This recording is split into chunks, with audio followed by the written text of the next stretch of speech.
Assalamualaikum murid-murid sadayana.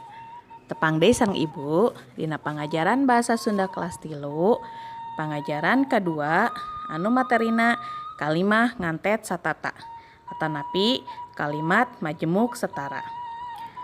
Kalimah ngantet satata mangrupakeun gabungan tina dua kalimah nu palakuna beda tapi caritaanana sami. Atanapi palakuna sami tapi caritaanana beda. Coba perhatikan contoh kalimah di handap. Kalimah nu kahiji, Danu resep main bal. Kalimah nu kadua, Adi resep main bal. Dina kalimah kahiji jeung kalimah kadua, kecap nu sarwana bisa dihijikeun. Sedangkan kecap nu bedana ditulis deui sarta ditambahan ku kecap jeung. Kalimah ngantet satata tina dua kalimah di luhur nyaeta Danu jeung Adi resep main bal.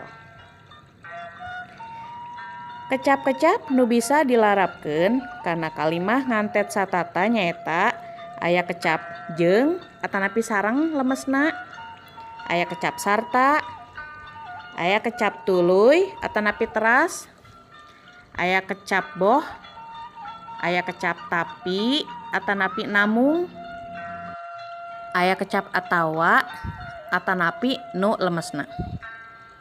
Kumaha murid-murid, gampil kan?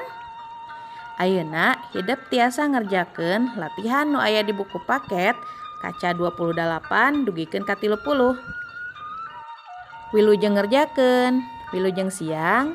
Hatur nuhun. Wassalamualaikum warahmatullahi wabarakatuh.